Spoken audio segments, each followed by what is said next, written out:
వచ్చిన మీ అందరికీ మన ప్రభువు రక్షకుడు యేసుక్రీస్తు వారి పరిశుద్ధమైన నామములో మీ అందరికీ వందనాలు.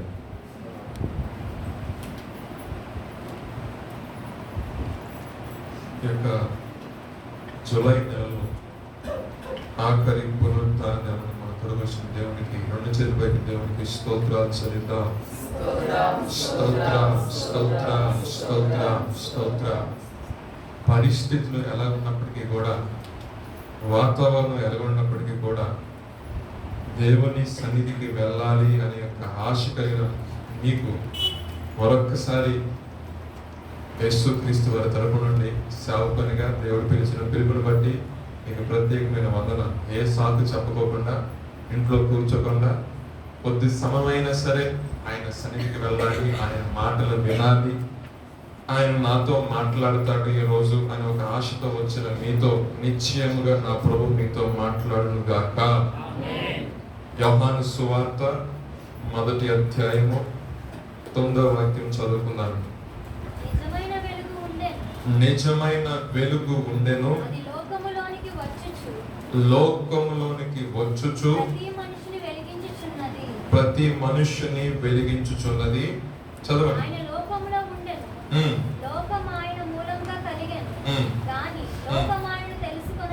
లేదు,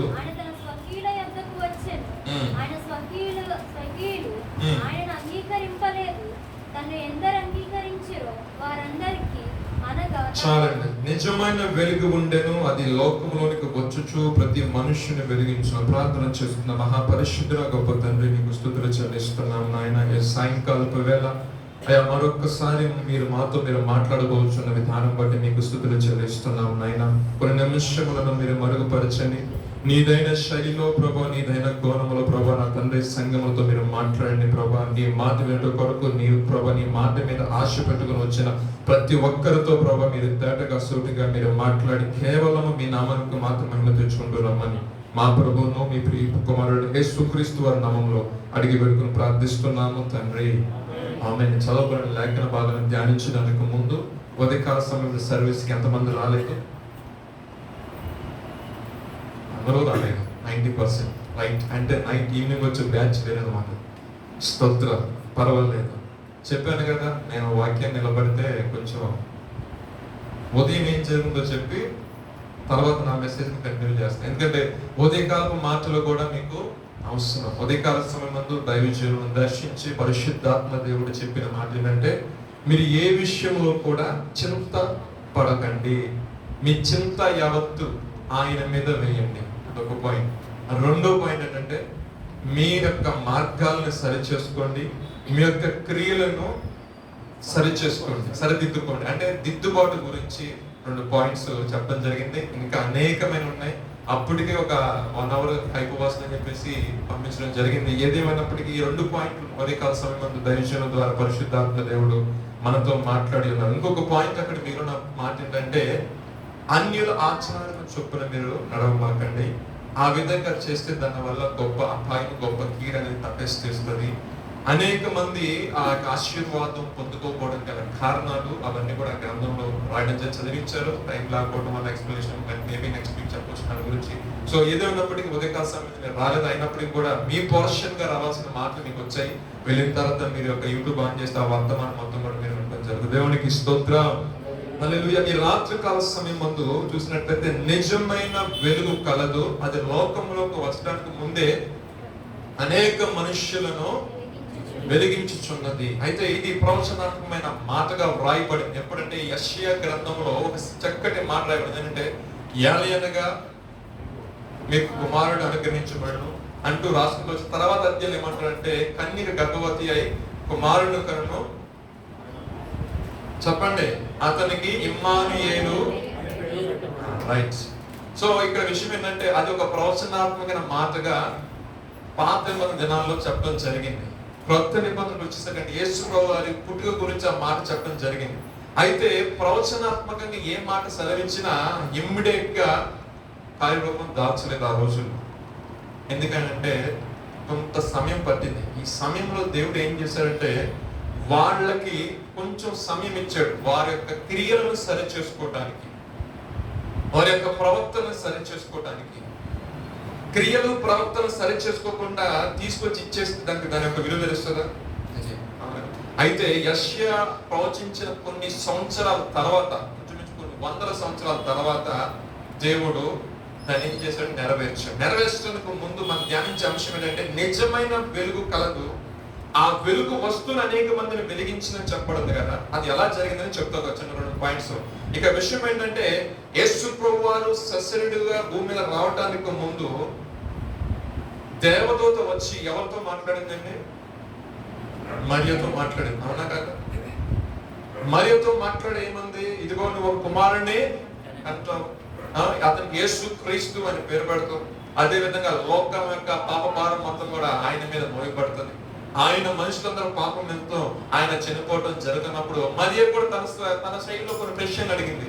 ఇంకా నేను వివాహం చేసుకోలేదు, ఇప్పుడు నాకు ఎంగేజ్మెంట్ సెట్ అయింది, ఈ సమయంలో ఇటువంటిది వస్తే నాకు ఇబ్బంది అవుతుందిగా అన్నప్పుడు అది పాయింట్.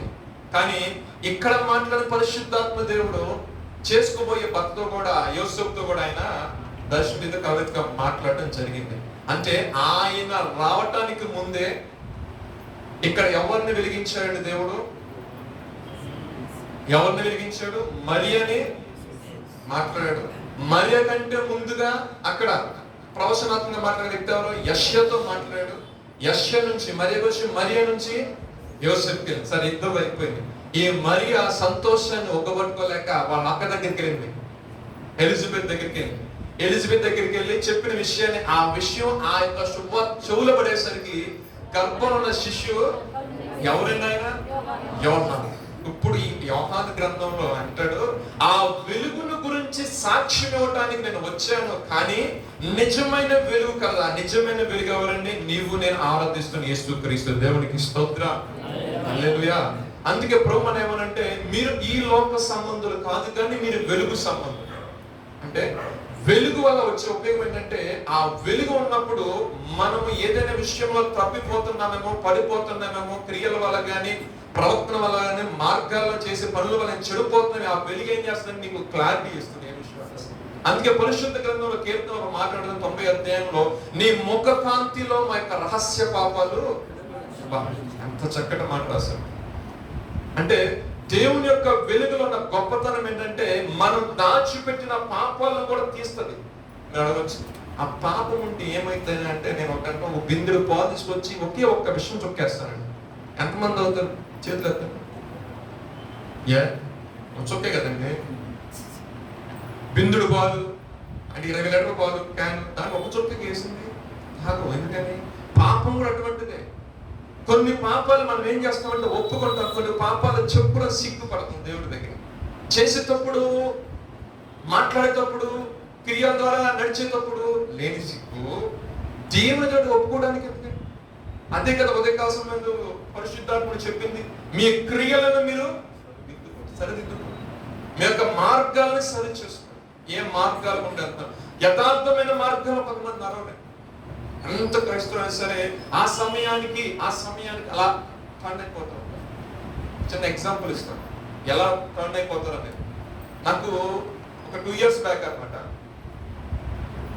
సోషల్ మీడియాలో చాలా సర్క్యులేట్ అవుతూ ఉంటాయి కదా, అందులో చెత్త మొత్తం నాకు ఒక ఆవిడ చెప్తుంది, నేను ఏడవకపోయినా నాకు సంచులో పరిశుద్ధ గ్రంథం అనేది నేను క్యారీ చేస్తూ ఉంటాను అని తీసి కూడా ఒక రోజు బలం పెట్టి, రైట్, దేవుడు ఏదో ఆశ్రయించాడు, దీవించాడు, ఏదో కృప వచ్చింది, మొత్తానికి అన్నమాట ప్రకటించిన సాక్షి ప్రకారం ఒక ఉన్నతమైన స్థితిలోకి వెళ్ళిపోయాడు. ఆ స్థాయికి నాకు ఎటువంటి సంబంధం లేదు, ఎలా తిరిగిపోయిందండి.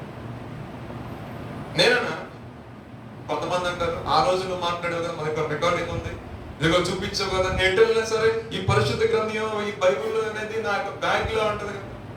యథార్థమైన ప్రవక్తం లేదండి. పదవులను చూసుకోను, అధికారంలో చూసుకోను, ప్రభు మా వాడు కాదు, ప్రభుకు నాకు సంబంధం లేదు అని క్లియర్ చెప్పేసి. పేరు చెప్ప నాకు ఇష్టం లేదని చెప్పడం ఒక విషయం. అయితే మనము నిజమైన క్రైస్తవం, నిజమైన వెలుగు చూసారా, ఆ వెలుగులో జీవించేవారు పరిస్థితులు ఎలా ఉన్నా సరే మాట మారదండి. నీతిమంతుడు అంటే ఒక మాట ఇస్తే అనేక ఆపదలు కలిగిన మాట మాత్రం ఏ విషయంలో కూడా అది దేవుడు ఉన్న గొప్పతనం, మనం ఆరాధిస్తున్న దేవుడు ఉన్న గొప్పతనం అది. అయితే పరిశుద్ధ గ్రంథం క్లియర్గా చెప్తుంది, ఎవరైతే ఆ వెలుగులో ఉంటారో ఆ వెలుగు మనల్ని ఏం చేస్తుందంటే నిత్య జీవం వైపు నడిపిస్తుంది. పాపం వైపు ఎట్టి పరిస్థితులు వెళ్ళలేవు, గర్తిస్తూ ఉంటారు. అంటే ఆ నిజమైన వెలుగు యేసుక్రీస్తుని ఎవరైతే కలిగి ఉంటారో మనం చాలా ప్రౌడ్గా, చాలా వాసన చెప్పాలంటే మనం జీవం గల దేవుని కలిగి ఉన్నాం. ఒక ధైర్యాన్ని క్రియేట్ చేయాలి, ఒక ప్రౌడ్గా ఫీల్ అవ్వాలంతే, గర్వంగా ఫీల్ అవ్వాలి. కొంతమంది జాబ్ని చూసుకొని గర్వంగా ఫీల్ అవుతూ ఉంటారు. కొంతమంది వెనకున్న బ్యాంక్ బ్యాలెన్స్ బట్టి గర్వంగా ఫీల్ అవుతూ ఉంటారు. కొంతమంది వెనకున్న ఎకరాలను బట్టి నేను ఫీల్ అవ్వద్దని చెప్పట్లా, వాళ్ళకున్నగా. కానీ మనకి అక్షయమైనది, కోల్పోనిది, యుగ యుగాలు ఉండేది ఒకటి ఉంది. ఎవరండి? మనకున్న ఆస్తి, మనకు అక్కర్నేది, ఎప్పుడు ఇబ్బంది వచ్చి మన పక్షాన్ని నిలబడేది, ఎవరు రెఫరెన్స్ లేకుండా ఏమి లేకుండా మనకి సహాయం చేయవాడైన ఆయన్ని ఒక ఆయన మనకు, ఆయన బట్టి మనము అతిశయించువారుగా ఉండాలి. దేవునికి స్తోత్రం, హల్లెలూయా. అంటే నేను చెప్పే మాట ఏంటంటే ఆయనను కలిగి ఉన్నాం అనుకోండి, సమస్తమును కలిగి ఉన్నట్లే. ఈ లోకంలో రాజ్యాలు ఎలా ఉంటాయి, ఇలా మారుతూ ఉంటాయి. ఆయన్ని శాశ్వతమైన రాజ్యం ఎవరు మార్చలేదు. ఆయన తలుచుకుంటే ఏదైనా చేయడకు. అటువంటి దేవుడు మనం ఆరాధిస్తున్నాం కాబట్టి మనము కొంచెం ప్రౌడ్గా ఫీల్ అవ్వాలి. కొంతమంది మీరు చర్చికి వెళ్తారు, అవునండి చర్చికి వెళ్తాను, ఎందుకంత నీరసంగా? ఎస్, నేను చర్చికి వెళ్తాను. యేసు ప్రభు గారి బోధన నాకు చాలా ఇష్టం. నా బ్రతుకును మార్చింది, నా జీవితాన్ని మార్చింది. ఒకప్పుడు ఈ రకంగా జీవించాను, ఒకప్పుడు భయభక్తులు లేని జీవితం, ఒకప్పుడు తల్లిదండ్రులకు అవిధేయుడుగా ఉన్నాను, ఒకప్పుడు అనేక రకమైన దుర్మార్గ క్రియలు చేశాను. కానీ యేసు ప్రభు గారి గురించి విన్నాను, తర్వాత చదివాను, తర్వాత తెలుసుకున్నాను. ఆయన రక్తం చేత కడగబడినాను, ప్రభువులను వెలిగించుకో, చీకటి క్రియలన్నీ కూడా వెళ్ళిపోయి. ఎందుకని? ఆమె యొక్క జీవితంలో, అతని యొక్క జీవితంలో ఎవరు వచ్చినారు, ఏది వచ్చినది? వెలుగు వచ్చినది. దేవునికి స్తోత్రం, హల్లెలూయా. ఇప్పుడు ఎలాగా మార్చబడాలి ఆ వ్యక్తి? ఒకప్పుడు ఆ వ్యక్తేనా? ఆ వ్యక్తే. మరి ఏంటి ఈ చేంజ్? ఆ వ్యక్తిలో గొప్ప వెలుగు అనేది దేవునికి స్తోత్రం. చదువుతాం, కింద చదువుకున్నాడు. వెలిగించున్నది ఆయన లోకములో ఉండేను కానీ లేదు.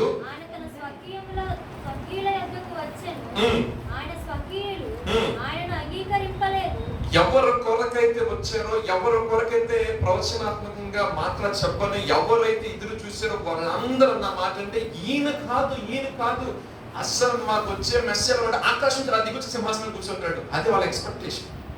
వాళ్ళ ఎక్స్పెక్టేషన్ ఏంటంటే మమ్మల్ని రక్షించేవాడు ఎలాగొస్తాడు, అలా ఆకాశం దిగొచ్చి సింహాసనం కూర్చుంటాడు అని వాళ్ళు ఎక్స్పెక్ట్ చేసే మనుషులకు ఆలోచన.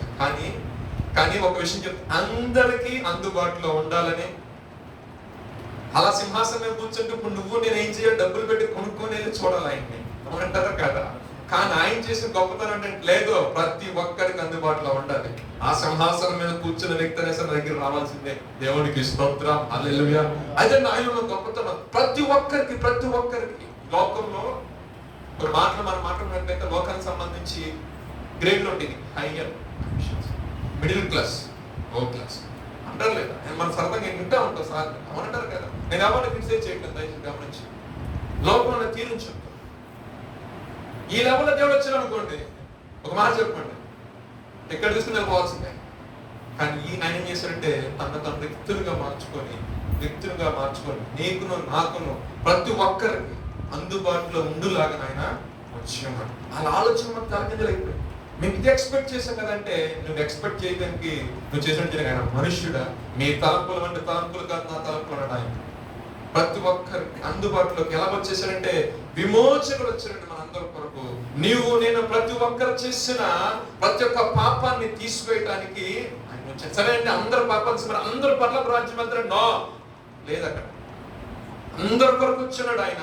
కానీ ఒక చిన్న రిస్ట్రిక్షన్ పెట్టాడంటే తన నామమందు ఎందరైతే విశ్వాసం ఉంచుతారో, చూడండి చక్కటి మాటలు కిందకు వచ్చేసరికి దేవుని పిల్లలగుటకు అధికారం ఇచ్చాడు. అయితే ఎవరి కొరకైతే వచ్చారో ఆ ఇస్రాయేల్ ప్రజలు అంగీకరించలేదు. ఇప్పటికీ అంటే జీసస్ క్రైస్ట్ అంటే వాళ్ళు పెద్దగా ఏం పట్టించుకోరు, అంతగా ఏం రియాక్ట్ అవ్వరు. కానీ ఆ దేశం లేదు, కానీ ప్రపంచ దేశాలు మిగతా అన్ని దేశాల్లో ఏ దేశంలోకి వెళ్ళినా, ఏ ప్రాంతంలోకి వెళ్ళినా యేసు ప్రభు ఆయన కరుణామయుడండి, ఆయన ప్రేమ స్వరూపండి. ఆయనలో ప్రేమించాలంటే చాలా కష్టమండి. ఆయనంత దయాగుణం అమ్మో. కానీ స్వకీయులు ఏం చేశారు? ఆయన్ని సిలువ వేశారు. కానీ దేవుని ప్రజల వారికి సువార్త ప్రకటించబడింది. వారు ఆ వెలుగు యొక్క ప్రత్యక్షతను తెలుసుకుని ఉన్నారు. ఎలా తెలుసుకున్నారంటే యేసు ప్రభు వారు జన్మించి శిశువుగా ఉన్నప్పుడు, అంటే ఆ పాకలో ఉన్నప్పుడు, ఆ పశువుల పాకలో ఉన్నప్పుడు తూర్పు దేశపు జ్ఞానులు కొంతమంది వెళ్ళారా లేదా? ప్రాంతం వెళ్ళారు లేదా? వాళ్ళు దేని చూసి వెళ్ళారు చెప్పండి? ఆకాశంలో ఎప్పుడు లేని ఒక వింత ప్రకాశవంతమైన వెలుగు. ఏంటి వెలుగు గల కారణం అని చెప్పి భారతదేశం నుండి తూర్పు దేశ జ్ఞానం బయలుదేరారు. వెళ్ళారు, ప్రభుని చూశారు, స్తుతించారు, గణపరిచారు. వచ్చి ప్రభుని పిలిచాడా? నేను అంటాను ఎస్, పిలిచాడు. ఎలా పిలిచాడంటే ఆయన ఎయిర్పోర్ట్లో ఉన్న వారు కొంతమందిని పిలిచాడు. ఆయన అందరికీ తీసుకొచ్చి ఇక్కడ చెప్పాడు, ఏంటంటే ఇదిగో నా కుమారుని నేను ఇస్తున్నాను మీ అందరు కొరకు అని. సర్వప్రపంచానికి తెలుసు, అన్ని గ్రంథాల్లో కూడా చక్కగా నీట్గా నిగూఢంగా కావచ్చు, బహిర్గతంగా కావచ్చు, ఎలాగైనా సరే కొన్ని మాటలు ఆయన యొక్క కుమారుడు గురించి, ఆయన యొక్క ఉనికిని గురించి, ఆయన ఏ విధంగా ఉన్నాడో ప్రతి ఒక్క దాన్ని ఆయన రాసుకుంటూ వచ్చాడు. ఎవరికైతే దేవుడు ఒక కనువిప్పు కలిగజేశాడో కొంతమంది ఆయన తెలుసుకున్నారు. కొంతమంది అంగీకరించాలి అన్నప్పటికీ కూడా కొన్ని ఇబ్బందుల వల్ల వాళ్ళు ఏమైపోయారంటే వచ్చి ఆగిలిపోయారు. వాళ్ళే త్రోపకం బట్టి. కొంతమంది అంటే విన్న వాక్యం బట్టి, విన్న మాటలను బట్టి, అయ్యో ఈయన మనుషులందరి యొక్క పాపాలని తీసివేస్తారంట, ఏదైతే మనుషులు తన యొక్క నిత్య జీవం పొందుబడి ఏదైతే అడ్డంగా ఉందో అడ్డంగా తొలగించడానికి ఈయన వచ్చారంట. ఈయన మూలంగా మనకి గొప్ప నిత్య జీవం కలగబోతుంది, ఈయన మూలంగా మనకి గొప్ప రక్షణ కలగబోతుందంట, ఈయన మనిషి యొక్క పాపాలు, ఈయన మూలం మన పాప క్షమాపణ కలుగుతుందంట అని కొంతమంది అనుకున్నారు, నిలబడ్డారు. పర్వాలేదు. కానీ కొన్ని ఇబ్బందులు, ఆడుకోవడం వల్ల వాళ్ళు కూడా ఇప్పుడు మీరున్నారు చూశారు, వర్షమే రాని, తుఫానే రాని, గాలి రాని, వరద రాని, ఏదైనా రాని, మేము క్రీస్తు కొరకు వస్తానని వీళ్ళు మంచి నిలబడిన విత్తనం కూడా దేవునికి స్తోత్రం. హల్లెలూయా. నేను చెప్పబోయే మాట ఏంటంటే యేసు క్రీస్తు నందు ఎవరైతే విశ్వాసంలో స్థిరంగా ఉన్నారు మనం అనుకుంటాం కాదు, కానీ అది మనం అనుకోవాలి దేవుని యొక్క ఏర్పాటు. దేవుని యొక్క ఏర్పాటు. నువ్వు దేవుని చూస్ చేసుకుంటావు కాదండి. మీకు అర్థమైందా?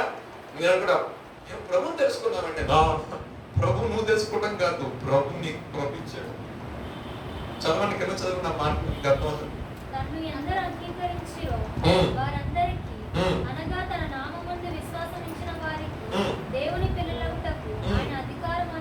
అనుగ్రహించును. వారు దేవుని వలన గాని రక్తం వలనను, శరీర ఇచ్చ వలనను, మనిషి ఇచ్చ వలనను. అంటే నువ్వు పుట్టడానికి ముందే ఒక ప్రణాళిక వేసాడు దేవుడు. పలానా వ్యక్తి పలానా పలానా పలానా పలానా కుటుంబంలో నుంచి, పలానా వంశవాళి నుంచి, పలానా గోత్రంలో నుంచి, పలానా పలానా పలానాగా యాడ్ చేసుకుని లోకం ఉన్నాయి మొత్తం కూడా. దేవుడి ప్రణాళిక తీసుకొని రావాలి. నీ ద్వారా అనేక మందికి ఆ యొక్క వెలుగు గురించి సువార్త ప్రకటించబడాలి, క్రీస్తు గురించి సువార్త ప్రకటించబడాలి. అయితే ఇక్కడ సెలవిస్తున్న మాట ఏంటంటే యేసు క్రీస్తునందు ఎందరైతే విశ్వాసం నుంచి ఆయన యొక్క అడుగు జాడలలో నడుస్తారో, అంటే కాపరి ఏ విధంగా అయితే నడుస్తున్నాయో, కాపరిని వెంబడించే గొర్రెలు కూడా అదే మార్గం నడుస్తాయి, లేదా వంకర మార్గంలో పోతా ఉంటాయా? మనకు అనుగ్రహించబడ్డ కాపరి జీతగాడు మాత్రం ఎట్టి పరిస్థితిలో కాదండి. జీతగాడు కాదు, మనకు అనుగ్రహించిన ఆయన తన మంద కొరకు ప్రాణం పెట్టువాడండి. ఏంటంటే ఈయన శత్రువు వచ్చేసరికి అమ్మ నాకు అవసరం లేదు, నాకు నా ప్రాణం కాపాడుకున్నాను వాడు చేత కడుక్కున్నాడు సార్. అందుకే సంఘానికి కాపుడు ఉంటాడు, సంఘ కాపుడు అంటారు కదా. ఏదో ఇష్యూ వచ్చినా బ్రదర్ జాషువా గారు అన్న కొంచెం ప్రార్థన అంటే జస్ట్ లిమిటెడ్ యాక్సెస్ అంతే, కొంచెం ప్రార్థన చేస్తాను వెళ్తాను. కానీ మీ కొరకు నిజంగా విజ్ఞాపన చేసే వ్యక్తి ఎవరు ఉన్నారంటే సంఘ కాపురం మాత్రం. అందుకే ప్రేమ కోసం చెప్పారు ఫస్ట్ అంటారే, ఎందుకంటే అదొక భారం, అదొక బాధ్యత. అట్లా ఎత్తుబట్టి ప్రభుత్వాన్ని నిత్యం కనీరు కారుస్తూ ప్రార్థన చేసే బాధ్యత ఒక కాపరికి ఒక దేవుడికి స్తోత్రం. హల్లెలూయా. అంటే ఆయన యందు ఎందరైతే విశ్వాసం నుంచి ఆయన యొక్క మార్గాలు నడుస్తారో వాళ్ళందరికీ అధికారం ఇచ్చారంటే ఏం అధికారం అండి? దేవుని పిల్లలకు అధికారం. అయితే యేసు ప్రభు గారు సస్యుడిగా ఉన్న దానిలో ఒక మాట చెప్పారు, ఆ మాట మీకు జ్ఞాపకం చేసి నేను ముగిస్తాను. అదే యోహాను రాసిన పత్రిక 6వ అధ్యాయము 35వ వాక్యం. జీవాహారము నేనే, నా యొద్దకు వచ్చువాడు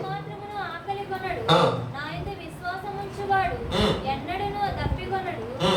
మీరు నన్ను చూచి ఉండియు విశ్వసింపక ఉన్నారని మీతో చెప్పి తిని, తండ్రి నాకు అనుగ్రహించు వారందరూ 37వ తండ్రి నాకు అనుగ్రహించిన వారందరూ నా యొద్దకు వత్తురు, నా యొద్దకు వచ్చువారిని దేవునికి స్తోత్రం. నేను ఎంత మాత్రం వాళ్ళని బయటికి ఇక్కడ క్లియర్ గా రాస్తుంది. తండ్రి నాకు అనుగ్రహించు వారందరూ నా యొద్దకు వస్తారు.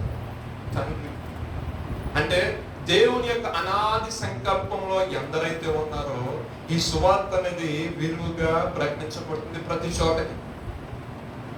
ప్రతి ఒక్కరికి తెలుసు యేసుక్రీస్తు గురించి. మీకు బయట ఉన్న వ్యక్తులే కావచ్చు, లోపల ఉన్న వ్యక్తులే కావచ్చు, స్నేహితులే కావచ్చు, వాళ్ళందరికీ తెలుసు.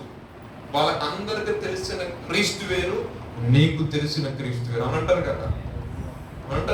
వాళ్ళందరికీ తెలిసిన క్రీస్తు వేరు, కానీ నీకు తెలిసిన క్రీస్తు అనంటారు. ఎందుకంటే ఉదయకాల సమయం వచ్చేసరికి రోడ్లన్నీ బ్లాక్ అయిపోయాయి. కొన్ని వాళ్ళందరికీ క్రీస్తు తెలీదా? వానికంటే గొప్పవాడు. ఎందుకంటే దేవుడి యొక్క ప్రణాళికలు దాన్ని బట్టి అతిశయపడు. బ్యాంక్ ఉన్న బ్యాలెన్స్ బట్టి కాదు, వచ్చే జీతాన్ని బట్టి అతిశయపడేది. జీవం గల దేవుడు మనకు కలిగిన దేవునికి స్తోత్రం. అని అంటున్నాడు జీవాహారమును. ఇప్పుడు చదవండి, జీవాహారమును నేనే, నా యొద్దకు వచ్చేవాడు ఏ మాత్రం ఆకలి కొనడు.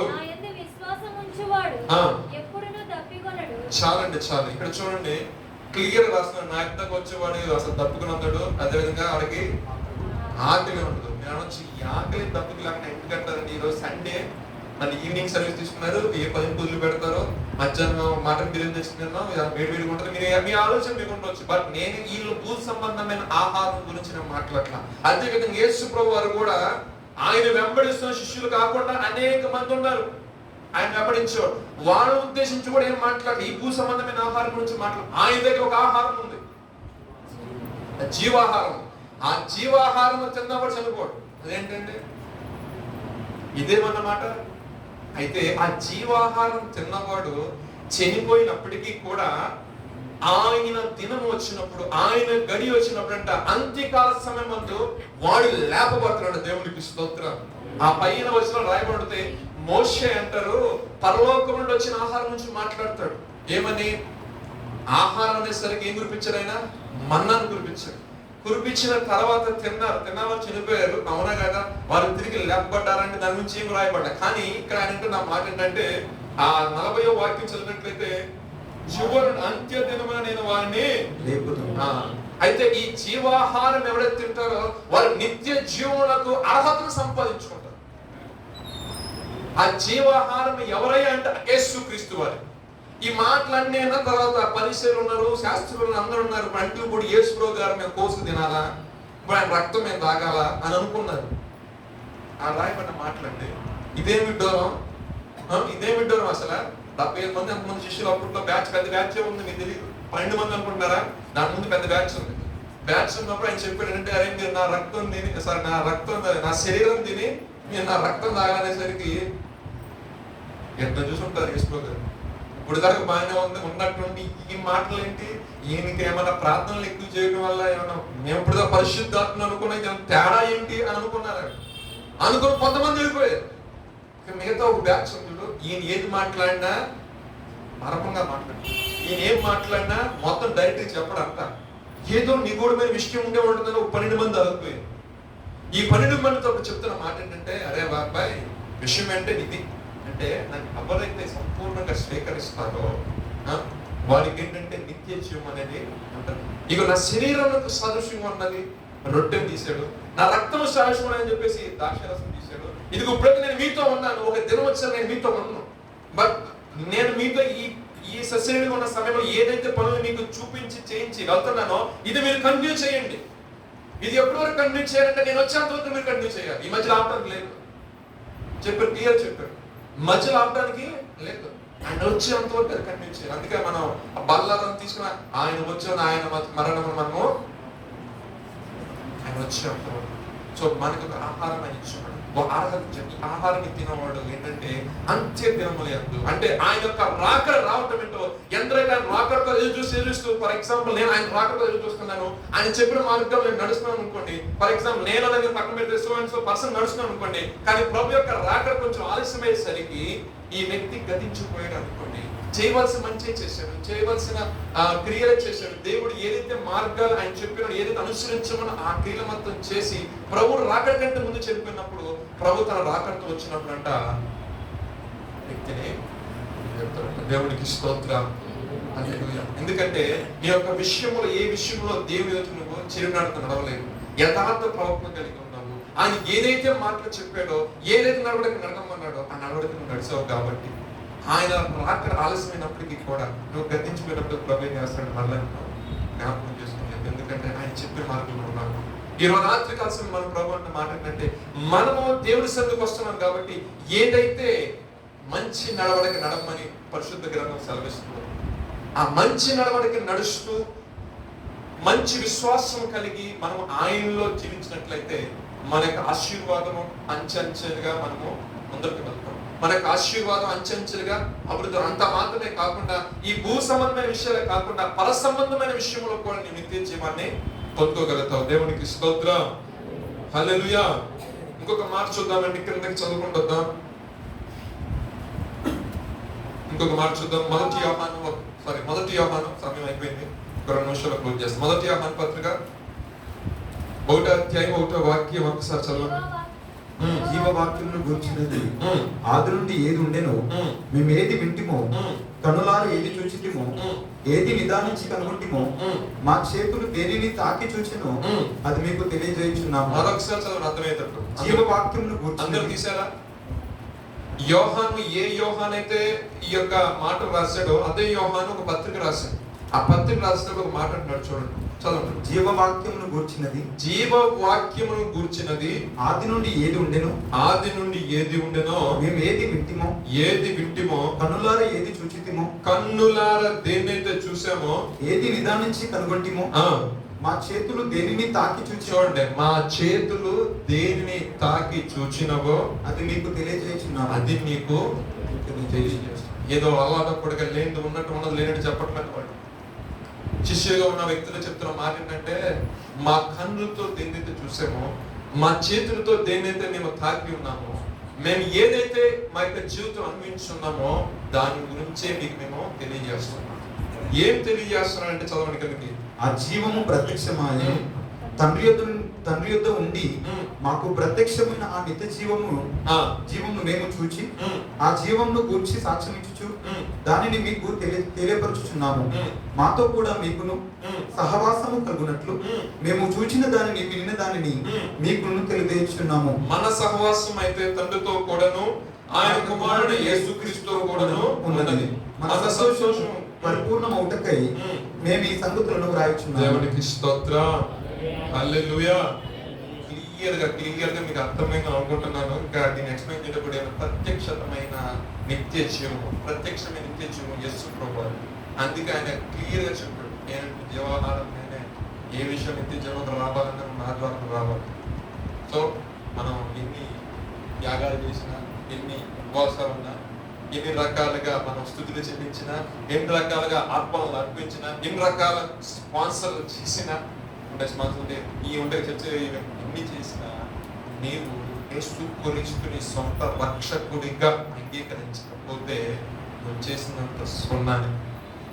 అర్థమైందా? అంటే ఇంకా నువ్వు యేసుక్రీస్తుని సొంత రక్షకుడిగా అంగీకరించిన వారితో చెప్తున్న మాట ఏంటంటే, బాబు నిత్య జీవమును నేనే కనుగొన్నావా? వెలుగు అనేది లోకంలోకి వచ్చింది. కొంతమంది దాన్ని వెంబడిస్తున్నారు, కొంతమంది దాని గురించి తెలుసుకుంటారు, కొంతమంది దాన్ని చేస్తున్నారు, కానీ కొంతమంది దాని గురించి పట్టించుకునే వాళ్ళే. అన్ని చోట్లకి విలువగా ప్రకటించబడుతుంది, అన్ని చోట్లకి వెళ్తుంది ప్రతి సమాజం. కానీ ఎవరు పట్టించుకునే దాఖలాలు 1964లో అనుకుంటా బ్రదర్ యేసన్న గారు క్యాన్సర్ వ్యాధితో బాధపడుతున్నప్పుడు ఎగ్జాక్ట్ డేట్ నాకు గుర్తులేదు. సో ఆ టైంలో ఆయన చనిపోయే స్టేజ్ లో ఆయన వస్తున్నప్పుడు ఒక ప్రకాశవంతమైన వెలుగు తగ్గింది ఆయన జీవితంలో. ఆ దినం మొదలుకొని ఎక్కడి నుంచి పారిపోయి వచ్చాడు, తండ్రి ఇంటి నుండి వచ్చేసాడా అని అంటారు కదా, వీడియో చూసే ఉంటారు సమర్పణ క్యాసెట్లో. అవునా? మళ్ళీ అక్కడి నుంచి ఎక్కడ పరిగెత్తాడు? తండ్రి ఇంటికి పరిగెత్తాడా? వెళ్ళి అక్కడ నుంచి అప్పుడేసాడు. ఆయన ప్రార్థన చేస్తున్నప్పుడు వ్యక్తిగతంగా ఆ యొక్క వెలుగును అనుభవించాడు. దేవుని యొక్క ప్రత్యక్షతను ఆయన కన్నులారా చూసాడు. హోసన్నా మినిస్ట్రీస్ అనే సంస్థ ఇంత ఆయన రాకపోయినా ఇంత ఎక్స్పాండ్ అవుతుందంటే దర్శనము ఉన్న సేవకుని యొక్క నడిపింపు.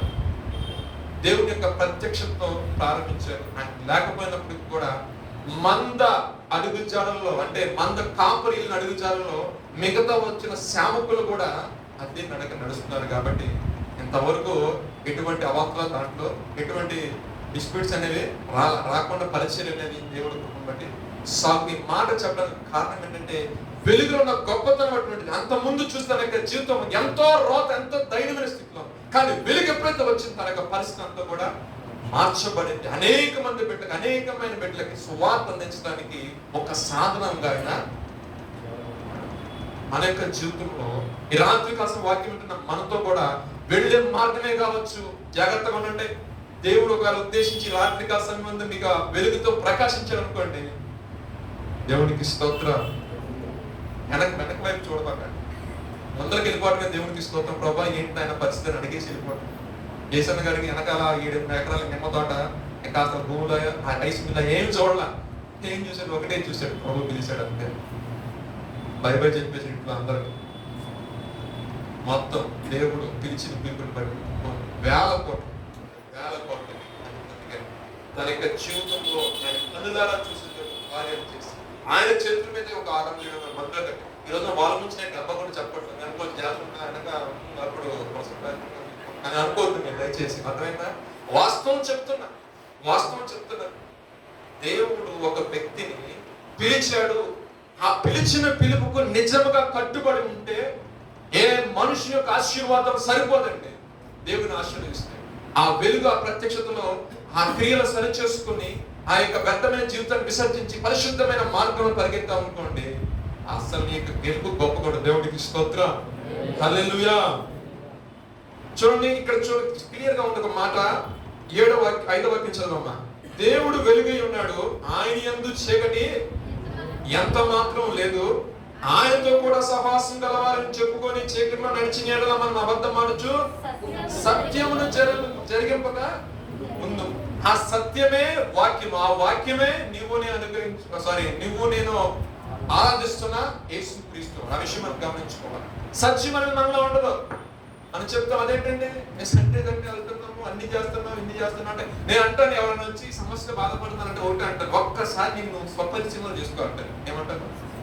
మనము ఒక విషయంలో మనము కెరవలేకపోతున్నాము, లేదా ఒక విషయంలో మనం పడిపోతున్నాము, ఒక విషయంలో ఒక సక్సెస్ చూడలేకపోతున్నప్పుడు ఫస్ట్ చేయాల్సిన విషయం అంటే మనకై మనము స్వపరిచయంలో చూసుకోవాలి. అప్పుడు తెలుస్తుంది ఏదైనా దోషం. ఏమి కనపడకపోతే పరిశుద్ధాత్మ దేవుడు అయ్యా కనపడ ఒక్కసారి వెలుగు ఒకసారి ప్రకాశింపు చేయమంటే ఎక్కడో దారిలో కనిపించుకోతాడు వారికి. దేవుడికి స్తోత్రం. అది ఆయనలో గొప్పతనం. ఎందుకంటే ఆయన పరిశుద్ధుడండి. నిన్ను సంపూర్ణంగా మార్చిన తర్వాతే తీసుకెళ్తాడు. నేను అనుకోవటం. ఎందుకంటే ఒకప్పుడు విశ్వాసంగా ఉన్నాము, తర్వాత ఎలా మార్చబడ్డాము? ఒకప్పుడు పాపిగా ఉన్నాము, విశ్వాసంగా మార్చబడ్డాము. విశ్వాసం ఏం చేయాలి? పరిశుద్ధుడు సంపూర్ణులు అవ్వాలి కదా. సంపూర్ణత లేకుండా దేవుడు తీసుకెళ్ళాడు.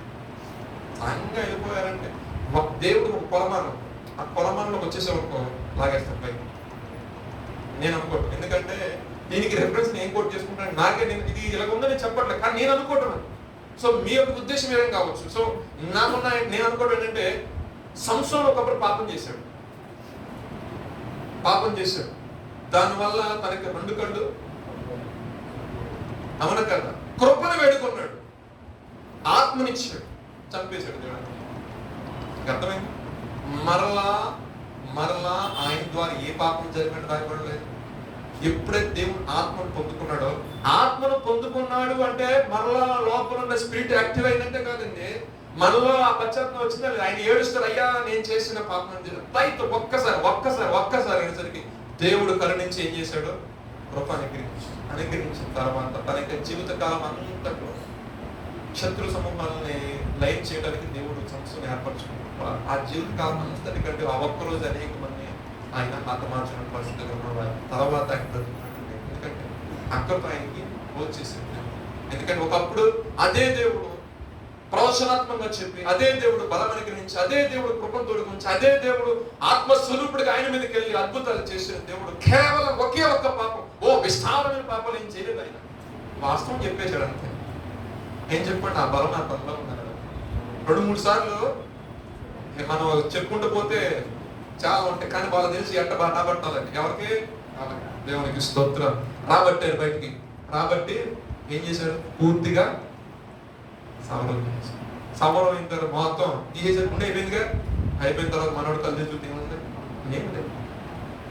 మరలా పాపంలో పడుకోవడానికి దేవుడు అవకాశం. సో మన యొక్క వ్యక్తిగత జీవితం ఏదైనా క్రియల్లో మనం పడిపోయి ఉన్నప్పుడు సరి చేసుకుని దిద్దుకుని ప్రభు దగ్గరికి వస్తే కృపచేత మనము ముందరికి వెళ్తాం. ఒక చివరి మాట చెప్పి ముగిస్తాను. హెబ్రీయులకు రాసిన పత్రిక 9వ అధ్యాయము 14వ వాక్యం ఒక్కసారి తీయండి.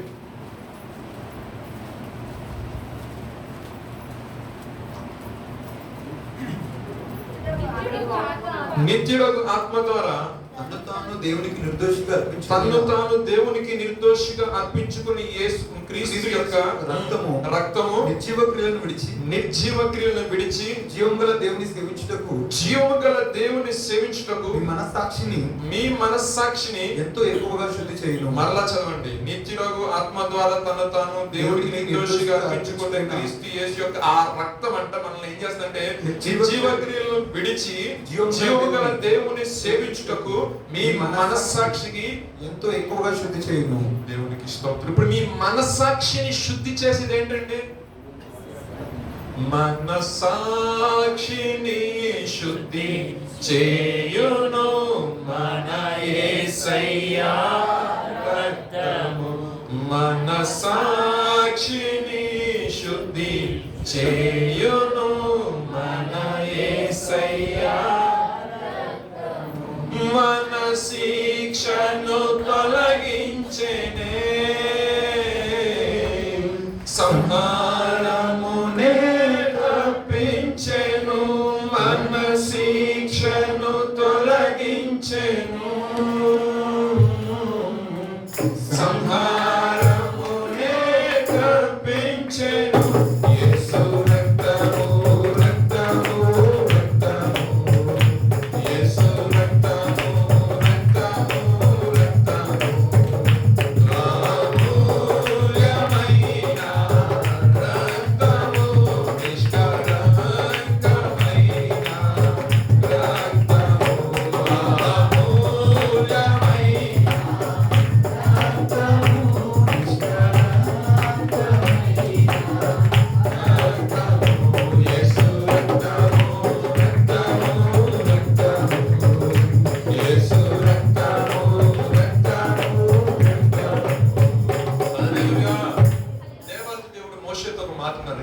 మోషే, నేను ఈ ప్రజలతో మాట్లాడాలనుకుంటున్నాను, అంటే వచ్చే ఆదివారం నేను మాట్లాడబోతున్నాను, లేదా నెక్స్ట్ 3 days తర్వాత నేను మాట్లాడబోతున్నాను. నువ్వేం చేస్తావంటే వెళ్ళి వాళ్ళని పరిశుద్ధపరచుకోమని చెప్పు. అంత మాత్రమే కాకుండా వాళ్ళ యొక్క వస్త్రాలను కూడా ఉతుక్కోమని చెప్పని చెప్పాడు. రైట్. సో మోషే వెళ్ళాడు, ఆ ప్రకారంగా సెలవిచ్చారు. ప్రజలంతా కూడా మోషే మాటే దేవుడు మాట విన్నారు. నిజంగా అలా చేశారు. పరిశుద్ధాత్మ దేవుడు తండ్రిని దేవుడు మధ్యలోకి వచ్చారు. ఆయన చదివించిన మాటలు, కొన్ని కట్టలు, కొన్ని విధులు వాళ్ళకి కనువిప్పుని కలిగేశారు. ఓకే, మనకు ఒక కాన్ఫిడెన్స్ బిల్డప్ అవుతుంది. మనం ఈ ఒక విషయం ప్రార్థన చేసాం అనుకోండి, ఆ ప్రార్థన ద్వారా కార్యం జరిగింది, ఎంతో సంతోషం అవుతాం. అంటారు కదా, నువ్వు ఒక వ్యక్తి కోసం ప్రార్థన చేసినప్పుడు 2 రోజుల తర్వాత వ్యక్తి ఫోన్ చేశానా, నీ విషయం నువ్వు ప్రార్థన చేసావు కదా, దేవుడు మహాకృపను బట్టి నేను ప్రార్థన చేసుకున్నాను, దేవుడు కార్యం చేశాడు. అబ్బా 1000 రూపాయలు అకౌంట్ తెలియటం ఆనందం వస్తుంది. నీకైతే నాకు కూడా దేవునికి స్తోత్రం. హల్లెలూయా.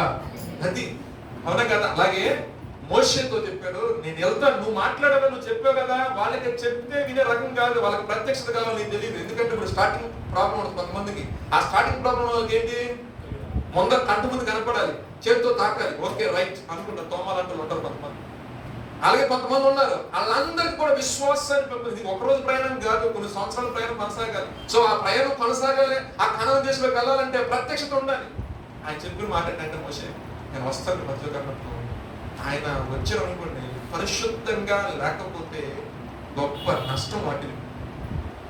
అందుకని ఆయన మీ మధ్య సంచరిస్తున్నాడు కాబట్టి మీ ప్రవర్తన సరి చేసుకున్నాడు. నేను ఈ మధ్య సంచరించబోతున్నాను కాబట్టి నీ క్రియలు సరి చేసుకోమంటాడు. అందుకని ఆరాధనలో ఉన్నప్పుడు దయచేసి ఆయన మన మధ్య సంచరిస్తాడు కాబట్టి గుడ్ల గుడ్ల కన్నెట్టు పెట్టుకోవడం అక్కడ దయచేసి ఎవరు ఆరాధన చేసుకున్నప్పుడు స్తోత్రాలు చెప్తే నీకేమి రాదా, పాట కూడా రాదా, కానీ చప్పలు కొట్టుకోవడం రాదా, పర్వాలేదు. స్తోత్రం అంటే మంచిగా నోరించేది. స్తోత్రం స్తోత్రం స్తోత్రం ప్రతి స్తోత్రం చెప్పు. లేదా నీ కృప నిత్యం నువ్వు స్తోత్రం. ఇశ్రాయేలు చెప్పింది అదే. మోషే మాట్లాడుతున్నప్పుడు నీ కృప నిరంతరం నువ్వు స్తోత్రం అన్నది. అంత ఇంకేం మనకి ఎక్కువేం చెప్పలేదు. అదన్న వచ్చింది కదా, పాట రాకపోయినా మన స్వరాలు లేకపోయినా. సో ఏంటంటే ఆయన మన మధ్య సంచరిస్తాం. ఎందుకంటే అనేక మంది తమ హృదయాల మీద ఆయన్ని వేడుకుంటారు. ప్రభా ఎంతో కన్నీటితో ఎంతో వేదనతో వాళ్ళు ప్రభుని వేడుకుంటారు. కాబట్టి ఆరాధన జరిగే సమయంలో అత్యున్నత సింహాసనం సైతం ఆయన వదిలి మన మధ్య సంచరించిన ఆశతో వస్తాడు. ఆరాధకులు అది గమనించారు. సో ఆరాధన చేస్తున్నప్పుడు ఏంటంటే ఎట్టే ఉండకూడదు, వాడు ఆయన దిగి రావాలి మన మధ్యలో. ఆయన దిగి వచ్చారనుకోండి ఆత్మకార్యం పాట పాట పాట జరుగుతూనే ఉంటాయి. ఇక అనుభవించిన వాళ్ళకి ఆ కార్యం తెలుస్తూ ఉంటాయి. ఆ నువ్వు కళ్ళు మూసుకున్నప్పుడు ఆ వెలుగు తాకేసరికి అర్థమైపోతుంది, నీకు మొత్తం సీన్ మారిపోదు. ఆ ప్రత్యక్షత మీ అయితే అనిపించింది, మీరు ఎప్పుడు అనిపించింది నాకేం తెలియదు, వాస్తవం చెప్పలేదు. సో ప్రత్యక్ష అనిపించిన తర్వాత మీరే ఇస్తారు సాక్షి. మోషే చెప్పినప్పుడు మోషే మాట ప్రకారం ఉంటారు మోషే, కానీ నేను వస్తాను మంచిగా. ఆయన వచ్చాడు, ఆ కట్టడు ఆ విధులు ఆయన స్థిరపరిచాడు. కానీ మరి పాత నిబంధన జరిగింది. కానీ క్రొత్త నిబంధనలో ఒక మాట మనం చదువుకో, నేను జీవాహారమును నేనే అని చెప్పాడు. సరే నాకు వచ్చే వరకు ఆకలి లేదు, ఇంకోటి ఏంటంటే దప్పిక ఉండదు. ఈ మాటలు చెప్పడానికి కారణం ఏంటంటే రెవల్యూషన్ చాప్టర్ 7 చూడండి ఒకసారి. 7వ అధ్యాయము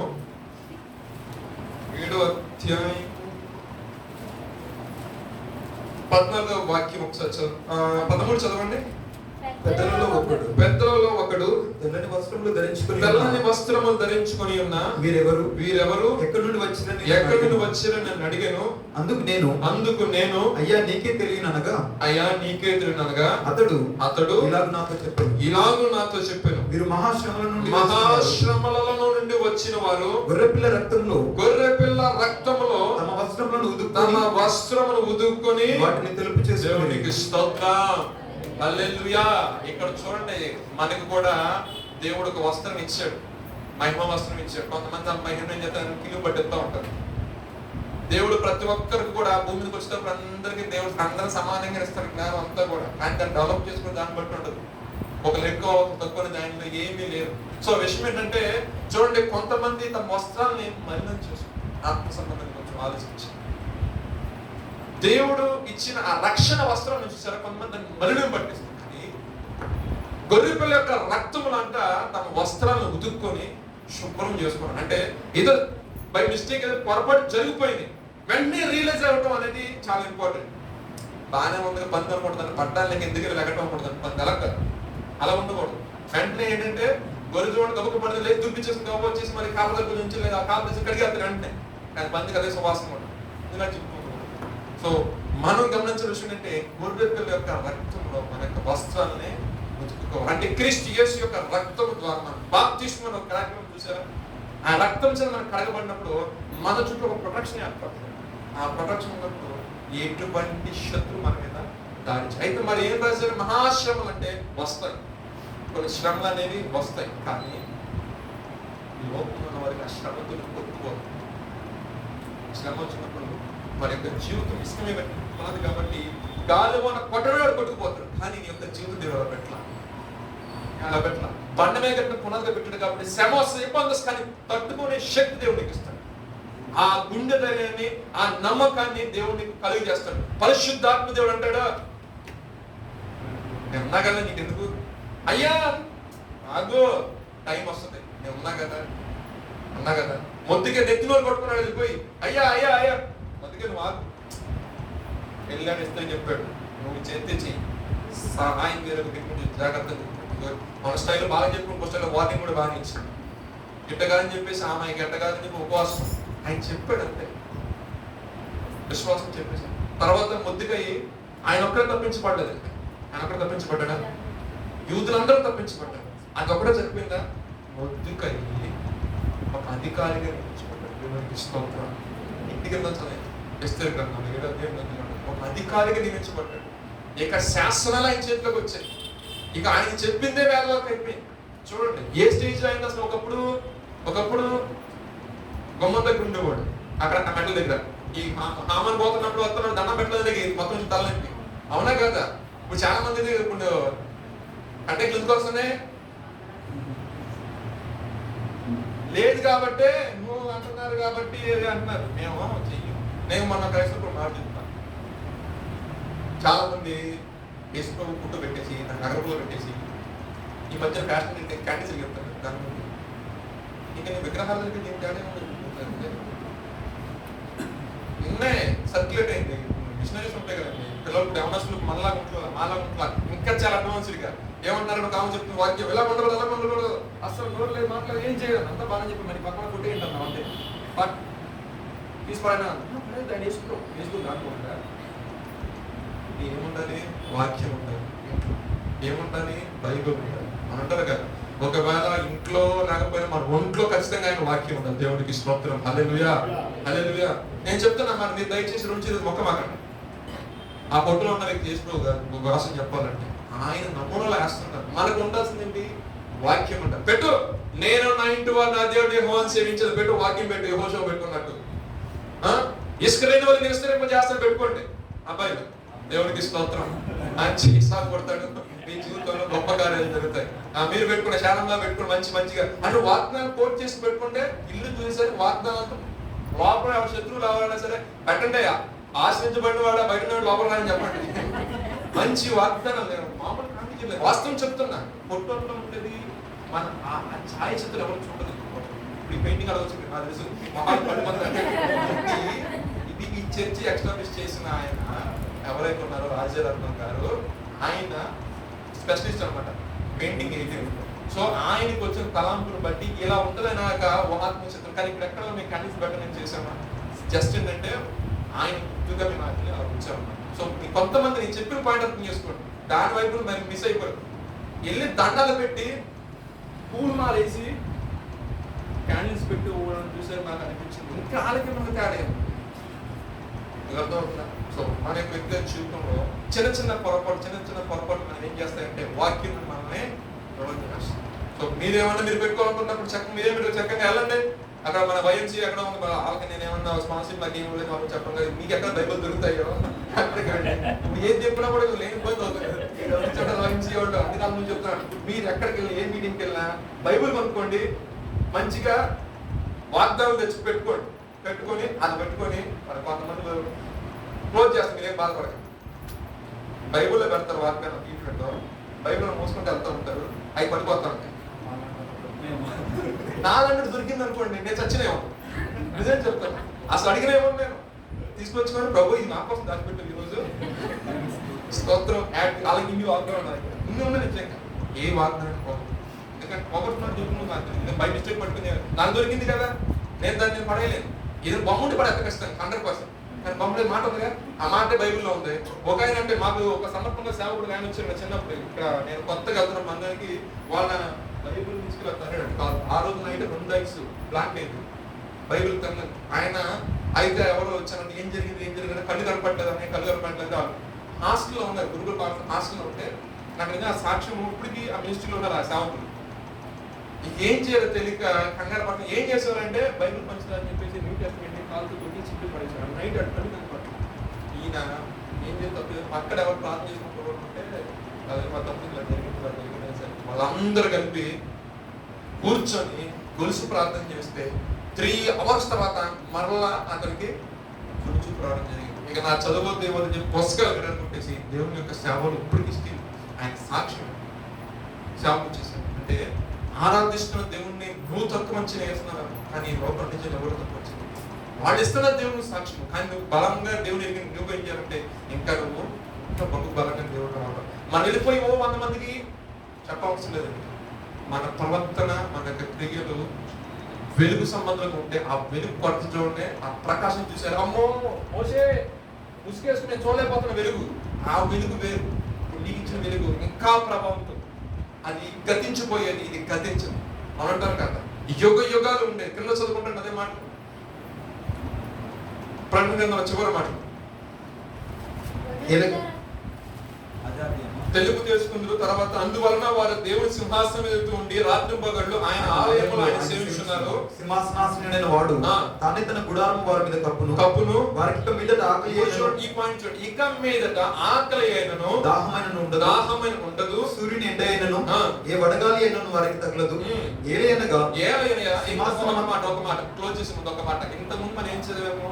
జీవాహారమును ఇప్పుడు ఈ పాయింట్ కోట్ చేసుకుని ఎందుకు ఆ మాట అంటే, ఎవరైతే గొర్రెపిల్ల యొక్క రక్తం తన వస్త్రాలు దుక్కుని ఉంటారో వాళ్ళు సింహాసనం మీద ఉంటారంట, ఆయన ఆలయంలో ఉంటారు, ఆయన యొక్క గుడారం మనకు కప్పిందంట. అక్కడ ఉన్న వాడికంట ఆకలి అయినా తప్పుగా ఉండదు. దేవునికి స్తోత్రం, హల్లెలూయా. ఇప్పుడు యేసు గారు చెప్పిన ప్రవచనం అర్థమైందా? దేని గురించి చెప్పాడు? ఆయన రెండో రకంలో వచ్చినప్పుడు ఆయన లేదంటే మనం ఆయన వద్దకు వెళ్ళినప్పుడు సంభవించబోయే విషయం అది. సో దానికి అధికారి ఎవరంటే నువ్వు నేను ఆరాధిస్తున్న దేవుడు. లోకంలో వారు కొంతమంది తిరిగిపోవచ్చు, కత్తులు పట్టించుకోవచ్చు, కానీ తెలిసి ఉన్న నువ్వు తెలిసినటువంటి మిస్టేక్ చేయడానికి నువ్వు సాహసం. దానివల్ల వచ్చే పాపం చాలా భయంకరంగా, తర్వాత వచ్చే శాపం చాలా దారుణం ఉంటుంది. కాబట్టి ఉన్నంత మటుకు ఉన్నా లేకపోయినా నీతిగా నిలబడు. ఖచ్చితంగా నీ పట్ల దేవుడు నిలబడతాడు. కోల్పోయిన దానికంటే కూడా డబుల్ ఇస్తాడు దేవుడు. దేవునికి స్తోత్రం. చదువుకుంటాడు. సింహాసనం మధ్య నుండి గొర్రెపిల్ల వారికి కాపరి ఎండును జీవజలముల బుగ్గల యొద్దకు వారిని నడిపించును. దేవుడే వారి కన్నుల నుండి ప్రతి బాష్ప బిందువును తుడిచివేయును. దేవునికి స్తోత్రం, హల్లెలూయా. ఆ సింహాసనం ఆశ్చర్యం చూస్తున్నప్పుడు మనకి దుఃఖం ఆగిద్దండి. అసలు మనకి ఆనందంతో వచ్చే కొంతమందికి దుఃఖం 2 రకాలు ఉంటాయి. బాధతో వచ్చే దుఃఖం వేరు. ఫైనల్ గా ఆ మెడల పడినప్పుడు వస్తాయి, తన్నుకు వచ్చేస్తూ ఉంటాయి. మమ్మీ డాడీ మనకు సహకరించిన స్నేహితులు వాళ్ళందరూ దగ్గరికి వచ్చి నిలబడుతుంటే అది ఏ టైప్ ఆఫ్ ఏమంటారు? అది ఆ దుఃఖము దేవునికి స్తోత్రం, హల్లెలూయా. ఏదేమైనప్పటికీ కూడా మన యొక్క వ్యక్తిగత జీవితంలో కన్నీరు రావచ్చు, గాలి రావచ్చు, దుఃఖం రావచ్చు, ఏది అయినప్పటికీ కూడా నీకు సహాయం చేసి నీకు నేను ఉన్నాను నడిపించే ఏకైక వ్యక్తి ఎవరంటే నువ్వు నేను ఆరాధిస్తున్న యేసుక్రీస్తు వారు మాత్రమే. తండ్రి అయిన దేవుడు అంటే ఆయన ఈయన ఒకరే, వేరే బతి ఏమి లేదు. ఆయనే సశరీరంగా మన మధ్య దిగి వచ్చాడు.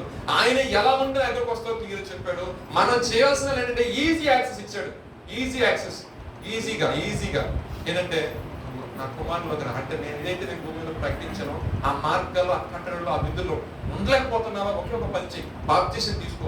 బాప్తిసం తీసుకున్న తర్వాత నీకు పరిశుద్ధాత్మ అనే ఒక వరం వరణించబడుతుంది. ఆ పరిశుద్ధాత్మ వరం ఏం చేస్తుందంటే ఈ యొక్క నిత్యుల ఆత్మ ద్వారా నీ మనస్సాక్షిని ఏం చేస్తుందంటే నీకు పరిశుద్ధ పరిశుద్ధిగా ఉంటుంది. ఏదైనా విషయం కొంచెం తొట్టిలో అనుకో ఇమ్మీడియట్ గైడ్ చేస్తుంది. ఇంకో విషయం అంటే తొట్టిల్లు పోకుండా కూడా ఏం చేస్తుందంటే ఆపుతుంది. అప్పుడు నువ్వు వెలుగు సంబంధంగా ఉంటావు. నిన్ను చూసిన వారు నీ గురించే వాళ్ళు సాక్ష్యం ఇస్తారు. దేవుడి కొద్ది మాటలు దీవించి ఆశ్రయించును గాక. ప్రార్థన చేసుకుందాం. చిన్న ప్రార్థన మోకరించి నా వర్తమానం బట్టి నిజమైన వెలుగు గురించి ప్రభు మనతో మాట్లాడు కాబట్టి ప్రభు ఆ వెలుగును నా మీద ప్రకాశింపచేయండి ప్రభు.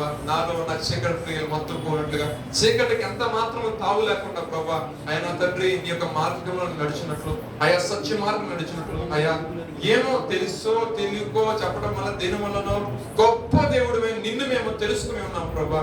అయ్యా నీలో మమ్మల్ని మీరు అంటికట్టిన విధానం బట్టి, మరి ముఖ్యంగా నా తండ్రి ఆకర్షిస్తేనే నా ఇంతకు ఎవరు అన్నట్టుగా పరమ తండ్రి గొప్ప దైవమా మమ్మల్ని మీరు ఆకర్షించిన విధానం బట్టి, మీరు మాకు అనుగ్రహించిన ఈ కృపను బట్టి, ఈ భాగ్యమును బట్టి మీకు స్తుతులు స్తోత్రాలు చెల్లిస్తున్నాం. నిజ దేవుడు నిన్ను ప్రభా అయ్యా ఈ రీతిగా మేము ప్రభా నా తండ్రి అయ్యా గణపరచడానికి అయ్యా వాక్య ప్రత్యక్ష ద్వారా మాతో మీరు మాట్లాడినందుకు నీకు వందనాలు ప్రభా. అవును ప్రభా, తరతరాలుగా స్వయంకృత అపరాధం వల్ల కావచ్చు, తరతరాలుగా వస్తున్న పాపం కావచ్చు, ఏదైనా కావచ్చు, కానీ నీ కుమారుని యేసు క్రీస్తు రక్తము ద్వారా మాకు పాప క్షమాపణ కలిగి చేసి నిత్య జీవనకు అర్హులుగా పాత్రులుగా మీరు మార్చి ఉన్నారు తండ్రి.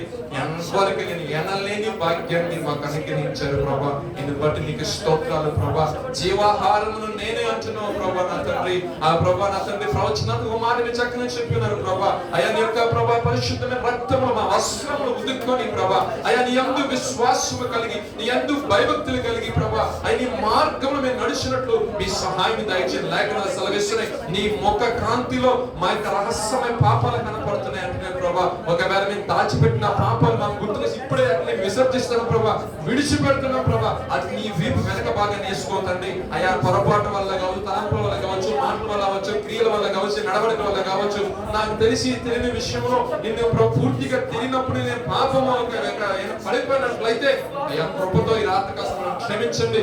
ఆ వెలుగు నాకు ప్రకాశింప చేయండి ప్రభా. అయా అడిగిన వారికి ఇచ్చే దేవుడు ప్రభా. అయా నా తండ్రి ప్రభా త్రోసివేసి వాడిని నేను కాదు అంటున్నావు ప్రభా. అయా తప్పిపోయిన కుమార్తెను తప్పు తెలుసుకొని నీ యొద్దకు వచ్చినప్పుడు ప్రభా నా తండ్రి మరలా ప్రభా తనకి రాజరికను గుర్తుగా ఉంగరం పెట్టావు ప్రభా. మరలా సింహాసనం తనకు తీసుకుని కూర్చొని పెట్టావు ప్రభా. మంచి ప్రశస్తమైన వస్త్రాలు ధరింపజేశారు తండ్రి. నీకు రాత్రి సమయం ముందు అయ్యా నీ సన్నిధికి వచ్చి ఉన్నాను ప్రభా. ఆశతో వచ్చి ఉన్నాను ప్రభా. అయ్యా ఏదైనా ప్రభా నా తండ్రి ఆయన నా ద్వారా ఏదైనా ప్రభా పొరపాటు జరిగి ఉంటే ఆయన దయతో క్షమించి తప్పిపోయిన కుమారుని ఏ విధంగా అయితే మీరు స్వీకరించారు, తప్పిపోయిన కుమారుని ఏ విధంగా అయితే ప్రభా మీరు హత్తుకొని ముందు పెట్టుకున్నారో ఈ రాత్రి కాల సమయంలో తండ్రి మీరు ఒక్కసారి చూడండి ప్రభా. నా బ్రతుకున్న యొక్క జీవితాన్ని చూడండి ప్రభా. దాన్ని మీరు ఆశీర్వదించండి ప్రభా. నా పట్ల కృపణగా ప్రభా కలిగి చేయండి ప్రభా. ఆశతో నీ మందిరకు వచ్చాను ప్రభా. అయా నా తండ్రి వేదనతో నీ సన్నిధికి వచ్చాను ప్రభా. అయా నా హృదయాంతరంగంలో ప్రభా. అయా నా తండ్రి రోగము చేత చీకటి పడిపోయింది నా బ్రతుకు ప్రభా. అయా నా తండ్రి ఐహిక విచారం చేత ప్రభా. అయా ఇంకా ప్రభా నా హృదయంగా చీకటి కొంచెం ప్రభా. అయా నా మనోదుఖం బట్టి చీకటి వెంబడిస్తుంది ప్రభా. ఆ చీకట్ల మీద ప్రభా అయా నా తండ్రి నీ ప్రకాశమైన నీతి సూర్యుని యొక్క వెలుగు ప్రకాశించినట్లుగా ప్రభా మీరు ప్రకాశించండి ప్రభా. ఆ యొక్క జీవితంలో నా చీకటిని తొలగించండి ప్రభా. అది అనారోగ్యమే కావచ్చు, బలహీనతే కావచ్చు ప్రభా, ఆర్థిక ఇబ్బందే కావచ్చు ప్రభా. అయా నా తండ్రి ప్రభా ఆయన జయించలేని పాపమే కావచ్చు తండ్రి. ఈ రాత్రి కాసం యేసు నామములో విడిచి పోవునుగా ప్రార్థిస్తున్నాను తండ్రి. ఉన్నతమైన మీ కార్యం మీరు జరిగించండి ప్రభా. వెలుగును ప్రకాశింపచేయండి ప్రభా. ఆత్మ జ్ఞానంతో నింపండి.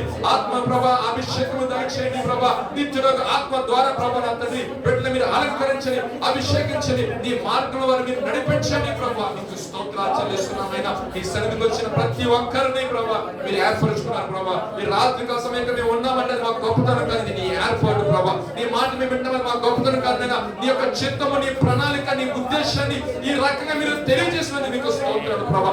గొప్ప దేవుడిని మేము కలిగి ఉన్న ఒక గొప్ప విశ్వాసంతో ముందు కొనసాగినట్లు అయా నా తండ్రి విశ్వాసం ముందు కొనసాగినట్లు నీ పరిశుద్ధాత్మ సహాయాన్ని ప్రభా ప్రతి ఒక్కరికి అనుగ్రహిస్తున్నామని యేసుక్రీస్తు వారి పరిశుద్ధమైన నామములో అడిగి వేడుకొని ప్రార్థిస్తున్నాము తండ్రి. అవకాశం దయచేసి